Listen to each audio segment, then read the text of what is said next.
Bueno, esta clase es para hablar sobre el rol del marco teórico, el papel del marco teórico en la investigación, ¿no? En la investigación sobre todo de tipo cualitativa. Bien, desde la década del 60, este autor, Federico Schuster, del naturalismo al escenario posempirista. En un libro, ese es el capítulo, el libro se llama Filosofía y métodos de las ciencias sociales. Este autor plantea que desde la década del 60 del siglo XX entra en crisis el modelo clásico de la filosofía de la ciencia, configurado en base al empirismo lógico y a la concepción falsacionista fuertemente crítica del primero. Es decir, a partir de la década del 60 entra en crisis una manera de practicar la ciencia, una manera de producir conocimiento, y también entra en crisis, agregamos nosotros, una concepción de teoría científica, que es lo que nos interesa aquí para desarrollar el marco teórico en el proyecto de investigación. Nos interesa sobre todo que entre en crisis un concepto de teoría científica. A pesar de que el empirismo lógico y la concepción falsacionista tienen diferencias y la segunda critica fuertemente la primera, sobre todo a través de Karl Popper, a pesar de esto, ambas corrientes comparten algunos rasgos en común. La idea de que la ciencia es centralmente un conjunto de enunciados de distintos niveles de generalidad y abstracción, testeables empíricamente y organizados en las teorías científicas. O sea, la ciencia es un conjunto de enunciados. Cada uno de ellos tiene diferente nivel de generalidad y abstracción, y cada uno de esos enunciados es comprobable. Es decir, para cada uno de esos enunciados hay un dispositivo para comprobar si es verdadero o falso. O sea, con certeza podemos lograr determinar si el enunciado es verdadero o falso. La confianza en la capacidad de la lógica para explicar y comprender los procesos científicos y su legitimidad a través de la reconstrucción del método científico. O sea, la confianza en la capacidad de la lógica frente al lenguaje humano, digamos, a los lenguajes naturales. La creencia en el progreso científico y en la racionalidad de los procesos de cambio teórico. Es decir, la cuestión de la creencia en el progreso científico y en la racionalidad de la ciencia en sí es un presupuesto que no solo es del falsacionismo o del empirismo lógico, del positivismo en general, es de la corriente iluminista, ¿no? del siglo XVIII. Y en ese sentido es más amplio esta creencia. Y una creencia en la racionalidad de los procesos de cambio teórico.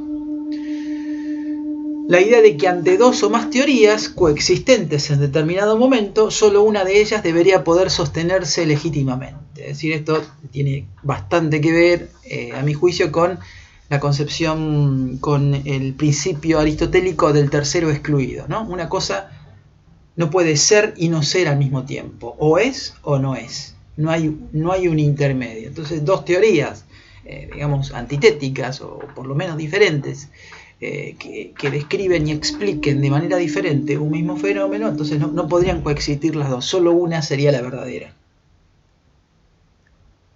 La confianza directa o indirecta, ingenua o sofisticada en la experiencia como última ratio objetiva de la verdad científica. Es la confianza en la experiencia, digamos, esa experiencia sería garantía, junto con otros dispositivos, de la fiabilidad del conocimiento producido. Y la creencia de que la ciencia es la única forma legítima de conocimiento humano. cuando vimos Paul Feyerabend, cuando vimos su concepción de producción del conocimiento científico, ahí pudimos observar, sobre todo en el libro Filosofía de la Naturaleza, pudimos ver cómo Feyerabend plantea que cada cultura, aún las culturas de la Edad de Piedra, tenían una forma de producir conocimiento y una forma de testear conocimiento, de comprobarlo, ¿no? Entonces, cada cultura tenía su propia, su propia concepción compleja y detallada de lo que es el conocimiento. Entonces, lo que va a decir es que la ciencia en sí, o la ciencia occidental, no sería la única forma legítima de conocimiento humano. Digamos, que todas las formas de conocimiento tienen su propio, por ejemplo, ahí en Filosofía de la Naturaleza cita a las formas, a las clasificaciones botánicas y zoológicas de los guaraníes, ¿no? Culturas sin escritura pueden hacer clasificaciones de 8.000 términos y conservarlos en la memoria, ¿no? Es decir, la capacidad de memoria, la capacidad de clasificación a partir de detalles es una cuestión que poseen culturas no occidentales y cuyo conocimiento no se denomina a sí mismo científico. Entonces, el planteamiento de Feyerabend, que va a formar parte de la concepción que va a poner en duda estos postulados. De esta manera, para el modelo científico clásico, el problema del conocimiento científico estaría centrado en la comparación directa entre lo que yo digo y lo que yo observo, entre los enunciados y el control observacional de estos enunciados. Es decir, puede haber una comparación entre lo que digo y lo que observo, entre las palabras y las cosas, ¿no? Hay una relación de tipo especular entre esos enunciados, la observación de esos enunciados y las cosas que esos enunciados describen, o los fenómenos, o la interrelación de cosas que esos enunciados describen. La idea de teoría del empirismo lógico es la de un conjunto de enunciados que pueden ser verdaderos o falsos. Es decir, la teoría científica para el empirismo lógico o por el falsacionismo, a pesar de sus diferencias, es una teoría formada por un conjunto de enunciados. Cada uno de esos enunciados describe un segmento de la realidad y cada uno de esos enunciados puede ser testeado. Se puede comprobar su cientificidad o acientificidad, se puede comprobar su verdad o falsedad, y entonces ese enunciado que describe ese segmento de la realidad se retira y se reemplaza por otro enunciado, a no ser que el enunciado A, demostrado falso, implica dejar de lado también al enunciado B, ¿no? Implica la falsedad del enunciado B. Porque el enunciado B se deduce del enunciado A y el enunciado A es falso. Digamos, el punto es que la verdad o falsedad va de enunciado a enunciado.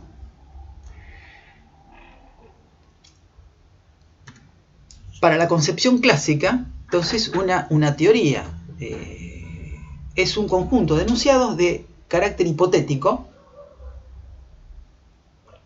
de diferente nivel de generalidad, lógicamente independientes, por todo lo que decían, por describir cada uno de ellos un segmento de la realidad. Aunque esos enunciados están articulados o en conjunción por formar parte, valga la redundancia, de un conjunto o enunciado complejo. Todos juntos forman un enunciado complejo. Según Klimovsky, en las estructuras, en las desventuras del conocimiento científico, habría 3 niveles de generalidad. Klimovsky, que no es refractario al falsacionismo o al empirismo lógico, ¿no? Por su propio concepto de verdad científica. Entonces hay enunciados de descripción singular de contenido empírico, ¿no? Descripción de un evento singular. Por ejemplo, describir a una persona que camina por la vereda en un día de lluvia, cubriéndose con un paraguas. Enunciados de nivel empírico, pero de cierto grado de generalidad. Todos los A son B, todos los X poseen tal o cual propiedad. Entonces, ahí hay un enunciado empírico, pero con un grado de generalidad mayor. Y el tercer tipo de enunciados es el tipo de enunciados que entran en conflicto, digamos, en ese tipo de enunciados entran en conflicto la concepción a rasgos genéricos positivistas de la ciencia, o digamos, entran en conflicto, por un lado, falsacionismo y empirismo lógico, y por otro lado, el posempirismo. Son enunciados o términos teóricos cuyo contenido no es ni directa ni indirectamente observable, aunque los empiristas lógicos querían demostrar que eran indirectamente observables. ¿A qué nos referimos acá? Por ejemplo, al inconsciente en el psicoanálisis, el protón en física o el poder en ciencias sociales, ¿no? El inconsciente no se ve directamente, uno puede inferirlo del estudio de los sueños, como hace Freud, puede inferirlo del chiste, puede inferirlo de un lapsus, de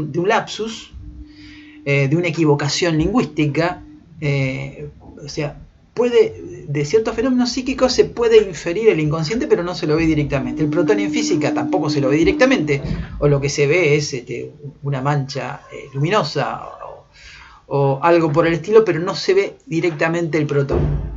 O el poder en ciencias sociales, ¿no? En las ciencias sociales, en las ciencias políticas, está presente el poder como un factor explicativo y como un objeto de estudio también, pero no se ve directamente al poder. El poder, en todo caso, desde cierta concepción del Estado, como la de Poulantzas, el poder sería una relación social. Pero no se ve directamente al poder.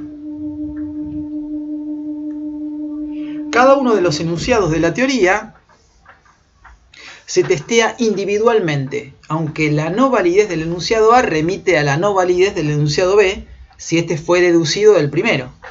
De esta manera se puede llegar a refutar los enunciados principales de la teoría en cuestión. Esto vale entonces para la perspectiva empirista, ¿no? Para llamarlo así en términos genéricos. Desde la otra perspectiva, desde la perspectiva posempirista, los enunciados no tienen la independencia relativa del conjunto, sino la codependencia de la estructura. O sea, desde la perspectiva posempirista no se puede desgajar cada enunciado de la teoría, ¿no? Hay algo mayor que une a los enunciados.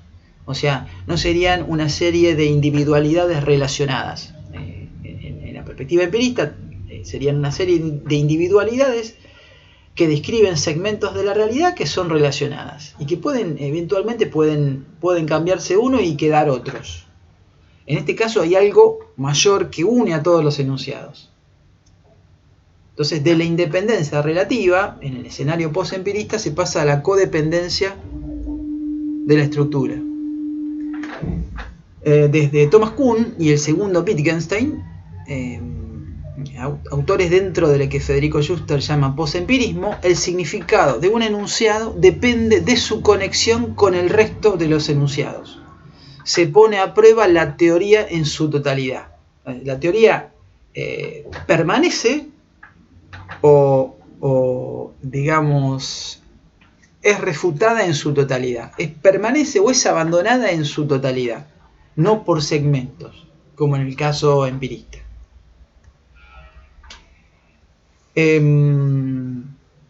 Para este ejemplo, uno puede tomar digamos, ¿qué plantea acá? Que plantea acá Schuster cuando cita a Thomas Kuhn. Thomas Kuhn plantea que tanto en la física de Newton como en la de Einstein se habla de masa, ¿no? Pero los enunciados donde aparece la palabra masa en Newton y los enunciados donde aparece la palabra masa en Einstein tienen significados diferentes, porque el concepto masa de cada uno de ellos depende del concepto fuerza Y el concepto fuerza está ligado a otros conceptos como la inercia, la energía. Es decir, el sentido de masa en uno y en otro está determinado por la trama conceptual de cada teoría. O sea, no tiene un significado independiente. El concepto masa, o el concepto masa en cualquiera de las dos teorías no tiene un significado independiente de la teoría, sino que se lo da esa trama conceptual que es diferente en cada teoría. Cada término adquiere su significado entonces por las relaciones con los demás términos. Aunque cambie un solo término y los demás pareciera que no lo han hecho, en realidad ya sí han cambiado. Porque basta que cambie un solo término para que cambien todos los demás.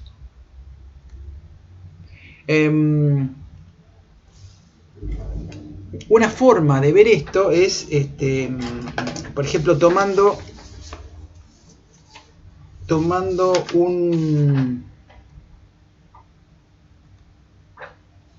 el libro de Foucault, Las palabras y las cosas, ¿no? Es un libro de 1966, si mal no recuerdo, uno de los primeros textos de Foucault. En Las palabras y las cosas, en la introducción, Michel Foucault va a analizar un cuento de Borges, ¿no? Un cuento de Borges que le proporcionaba placer y le causaba gracia el cuento en sí por una serie de cuestiones. Es decir, ahí se presentaba una clasificación de animales en ese cuento. Entonces, cuando uno intenta hacer una clasificación zoológica, una clasificación botánica, pero zoológica en este caso, uno diría que los animales se podrían dividir en animales vertebrados e invertebrados, ovíparos y vivíparos. Podría establecer una serie de clasificaciones que se fueron formando desde la misma época de Aristóteles y que se acentuó esa clasificación y se fue mejorando a partir de los siglos XVIII y XIX con una serie de naturalistas que protagonizaron el auge de las ciencias naturales en esos siglos. Pero la clasificación con la que se encuentra Foucault al leer este cuento de Borges es animales. La clasificación de animales sería animales de porcelana, animales de madera, animales que se guardan en el estante, animales que se ponen en el jardín, los animales del emperador, los animales de... O sea, es una clasificación que mueve a risa o a un extrañamiento muy grande.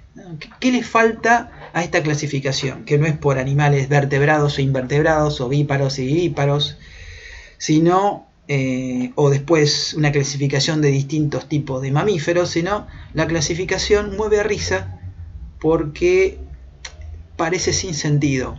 O sea, lo que dice Foucault es que le falta la parrilla, le falta una estructura, una base, un soporte previo a esa clasificación, una rejilla previa que hace inteligible, una parrilla previa que hace inteligible al discurso.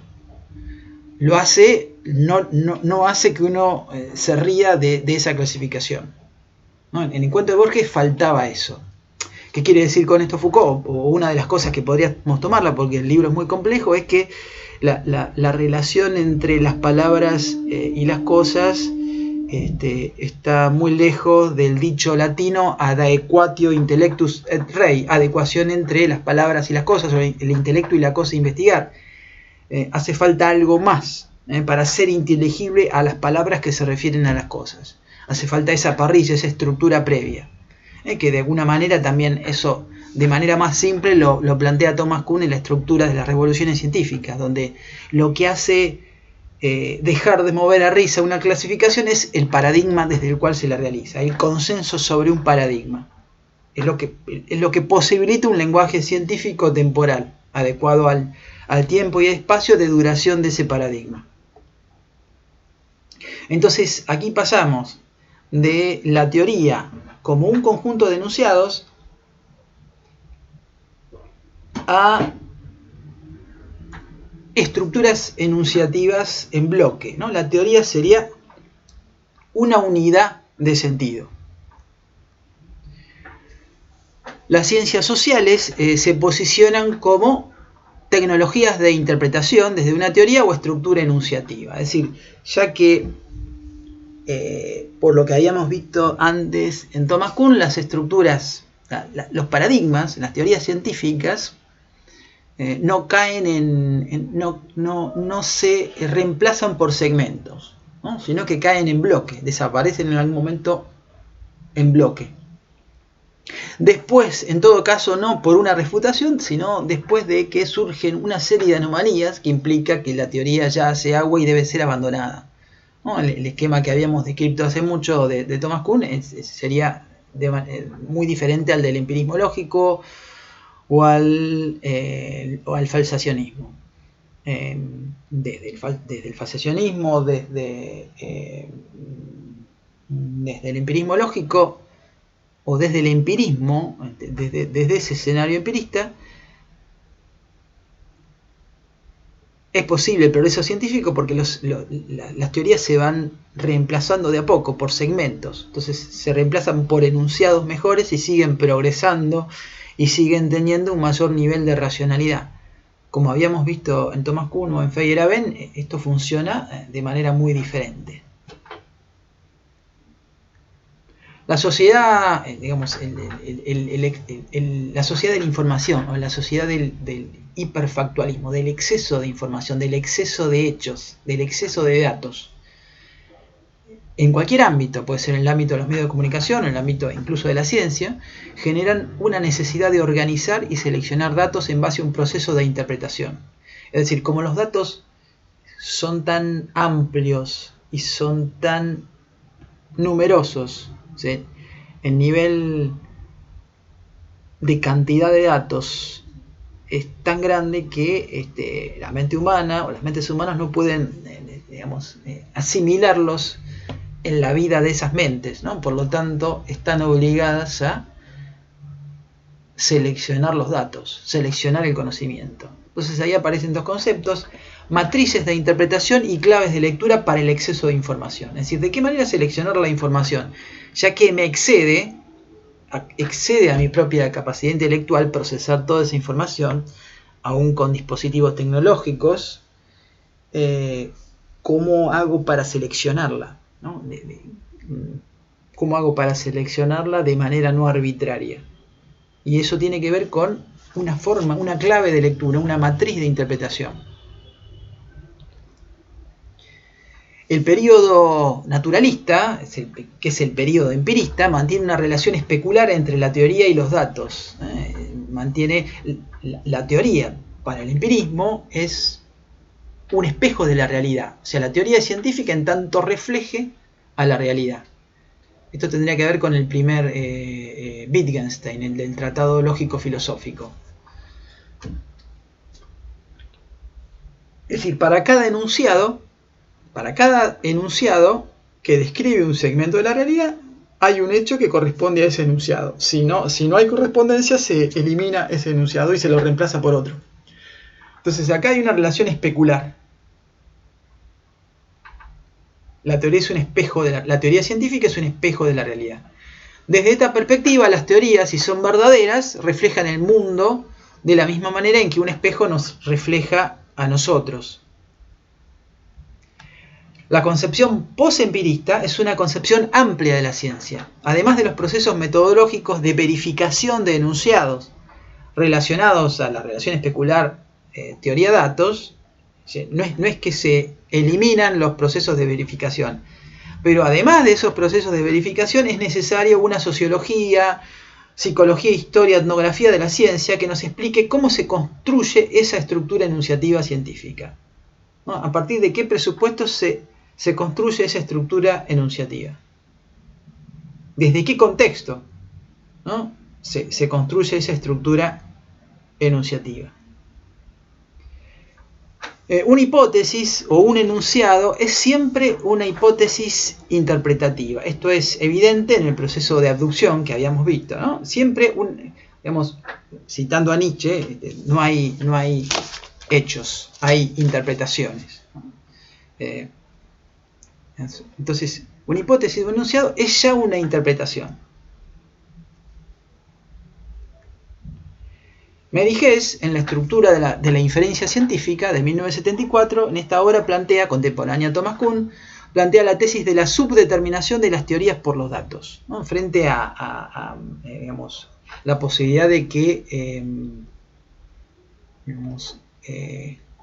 la teoría sea un espejo, un reflejo de la realidad, o la posibilidad de un conocimiento absolutamente relativista en la que todo vale, plantea un punto intermedio. Una teoría solo puede testearse empíricamente en la medida en que esta teoría conlleva una clave de interpretación de los datos empíricos mismos. Es decir, una teoría lleva en sí una clave de interpretación y una serie de datos para que esa teoría sea refutada o sea, digamos, absuelta de la duda. Esta cuestión tiene una bajada práctica concreta, digamos, en este sentido, cuando uno presenta una investigación frente a un tribunal académico, se hace una tesis de licenciatura, maestría, doctorado, postdoctorado. Cuando uno presenta una investigación, acá hay dos posibilidades, ¿no? Bueno, hay al menos dos posibilidades, debe haber muchas más, pero al menos dos posibilidades. Una de esas posibilidades es que el jurado o alguno de los miembros del jurado crean que en un campo científico determinado no pueden primar dos teorías, y mucho menos tres o cuatro, sino solo una de ellas es verdadera. Si el tesista tiene la desgracia de que su perspectiva teórica, su enfoque teórico, no es el del jurado en cuestión, el jurado le puede decir, pero bueno, esta teoría, el jurado puede hacerle críticas con una clave de interpretación que corresponde a otra teoría. Es decir, cada teoría tiene un campo de investigación, tiene una base de datos, no en el sentido base, como un repositorio de datos que corresponde solo a esa teoría. Cada teoría tiene su propio repositorio de datos, tiene su propia base de datos. No me refiero a la base de datos en el sentido estadístico o cuantitativo, sino tiene su propio conjunto de datos, tiene su propia región de datos y debe ser juzgada en función de esos datos. Uno sabe que son esos datos porque la teoría tiene una clave que habilita esos datos y prohíbe otros datos. Entonces, si uno tiene un buen jurado de tesis, el buen jurado va a analizar la tesis aún en forma crítica en función de la clave de interpretación de la teoría elegida, en función de la clave o claves de interpretación del enfoque teórico elegido en la investigación. Si uno elige tal enfoque teórico, un jurado justo analizará esa región de datos que exige esa clave de interpretación. Si no se hace así, si se juzga un enfoque teórico en función de un enfoque teórico diferente, que tiene una clave de datos y un conjunto de datos que avalan la teoría totalmente diferente, entonces siempre va a estar mal, ¿no? Esta cuestión de la clave de interpretación, esta cuestión de las concepciones de teoría, del empirismo, del postempirismo, tiene que ver con esto. Es decir, lo que es válido o no es en función de la lógica de la teoría, la lógica del paradigma, la lógica de la estructura enunciativa de cada teoría. Tiene entonces una bajada práctica esta cuestión. Entonces el cuerpo de datos posee una clave hermenéutica interpretativa que también funciona como clave restrictiva al impedir que ese cuerpo fáctico sea analizado por cualquier teoría. Entonces cuando uno analiza una tesis, debe ver si realmente esa tesis, esa teoría, esa producción de conocimiento se adecúa a esa clave de interpretación. En este sentido, distintas teorías, aunque no cualquiera, pueden resultar avaladas en la medida en que sus diversas claves de interpretación resulten eficaces a la hora de dar sentido a la multiplicidad de la información. Entonces, distintas teorías, aunque no cualquier teoría, pueden resultar avaladas en la medida en que sus diversas claves resultan eficaces para dar sentido a la multiplicidad de la información. en tanto seleccionen bien, en tanto seleccionen los datos y le den sentido a los datos seleccionados, bueno, entonces esa teoría va a estar habilitada. Entonces, desde esta perspectiva, puede haber más de una teoría en determinado campo que sea válida. El proceso de selección y organización de la información ya es un acto de interpretación. Cuando selecciono y organizo la información ya es un acto de interpretación. No soy objetivo o neutral al hacerlo. Por eso se necesita de la sociología, de la etnografía, para delimitar esa estructura enunciativa. Es ese lugar desde el cual interpreto. Cuando se contrastan teorías diferentes con un mismo cuerpo de datos y se realiza un diseño experimental para testear ambas teorías, dicho diseño no es una construcción neutral, dado que es realizado bajo un modo de interpretación determinado, ¿no? La teoría que resulte triunfante es la que contenga claves de interpretación acordes a las mismas claves de interpretación del diseño experimental. Es decir, cuando se contrastan teorías diferentes con un mismo cuerpo de datos, ese cuerpo de datos va a ser de alguna de esas dos teorías. Ese cuerpo de datos no puede ser adaptable a las dos teorías al mismo tiempo, pues serían la misma teoría, sino que ese cuerpo de datos va a ser adaptable más a una teoría que a otra. Y cuando se realice ese diseño experimental va a tener la clave de datos para esa teoría. Entonces, la teoría que resulte triunfante es la que contenga claves de interpretación acordes a las claves del mismo diseño experimental, que no es inocente, que no es un diseño neutro. En la década del 60, no me acuerdo bien el test, pero había un test de inteligencia que se aplicaba a adolescentes, ¿no? Entonces, ese test de inteligencia que se había aplicado a adolescentes norteamericanos daba como resultado que el coeficiente intelectual de los adolescentes blancos era más alto que el de los adolescentes negros, ¿no? Pero, ¿cuáles eran los datos, ¿no? ¿Y cuáles eran las claves de interpretación? Resulta que el tipo de preguntas que se hacía en el test respondía a cuestiones diarias, cuestiones cotidianas, que tenían que ver con el entorno barrial donde vivían esos adolescentes. Resulta que esas preguntas relacionadas a ese entorno cotidiano respondía al entorno cotidiano de los barrios blancos, o sea, al entorno cotidiano donde vivían adolescentes blancos, ¿no? Entonces no se utilizaban claves de interpretación ni selección de datos de un entorno de barrios de estudiantes negros. Entonces, evidentemente, el diseño experimental y el test de inteligencia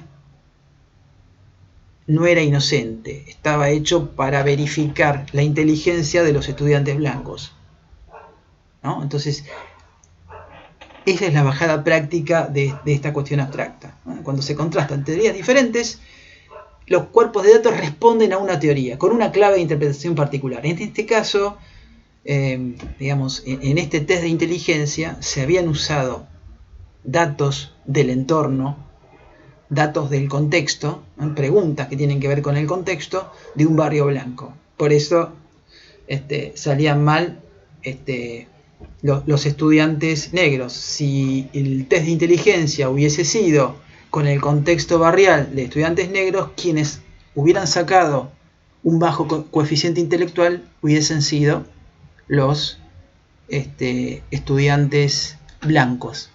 Pero eso no ocurrió, porque podríamos trabajar acá con Foucault o con Marx, no ocurrió por relaciones de poder, por un contexto de poder específico. Los postempiristas no están a favor de la indeterminación entre teoría y datos, o sea, los postempiristas no son relativistas en relación a que una teoría, cualquier teoría es avalado por algún grupo de datos, no está diciendo eso. En el sentido de cualquier teoría puede pasar con éxito la confrontación con cualquier conjunto de datos.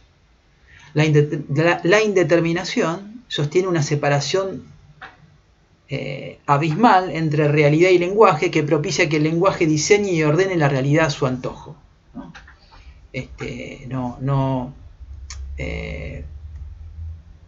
No propone esto el postempirismo, ¿no? Acá podríamos traer a colación una tesis de Giorgio Agamben en un libro que se llama El Sacramento del Lenguaje. Es un libro del 2008 que hace un estudio, hace una genealogía filosófica del lenguaje, del juramento, ¿no? Hace una genealogía filosófica del juramento a lo largo de distintos periodos históricos, y trae a colación producciones anteriores de Austin, por ejemplo, en cuanto al aspecto performativo del lenguaje. ¿Qué va a decir Agamben? Va a decir que en el origen del hombre, en el origen del hombre hay un lenguaje, y ese lenguaje tiene dos núcleos estructurales diferentes, ¿no? Un núcleo es el núcleo asertórico, el núcleo denotativo, el núcleo que se adecúa a la ciencia. Es decir, cuando uno realiza un enunciado, trata de que ese enunciado describa el orden de la realidad. O sea, el intento de describir un orden de la realidad a partir de un enunciado o series de enunciados. Ese aspecto asertórico o denotativo del lenguaje contiene, aunque no sea un ámbito académico, contiene formas de verificación o intentos de verificación de lo que se está diciendo. Lo que se está diciendo puede ser falso o no.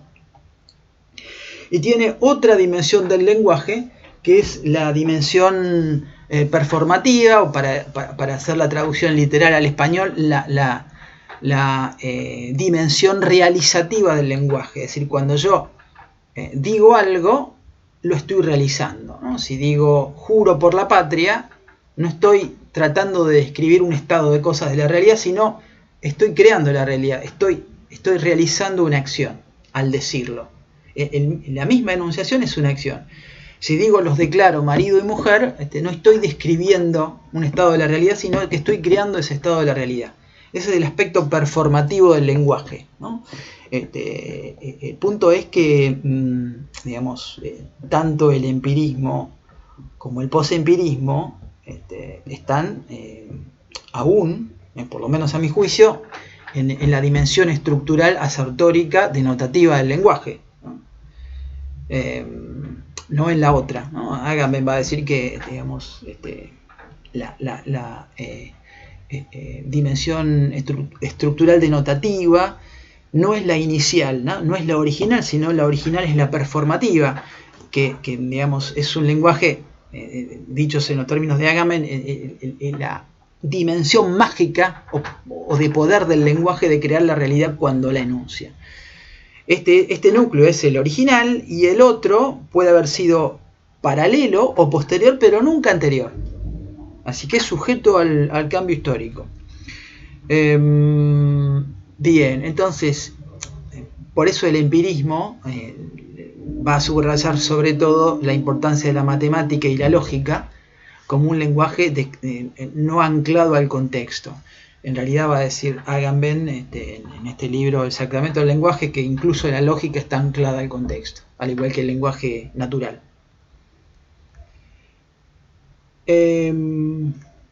Bien, entonces, por hoy cortamos acá y continuamos con el marco teórico en la próxima clase. Hasta luego.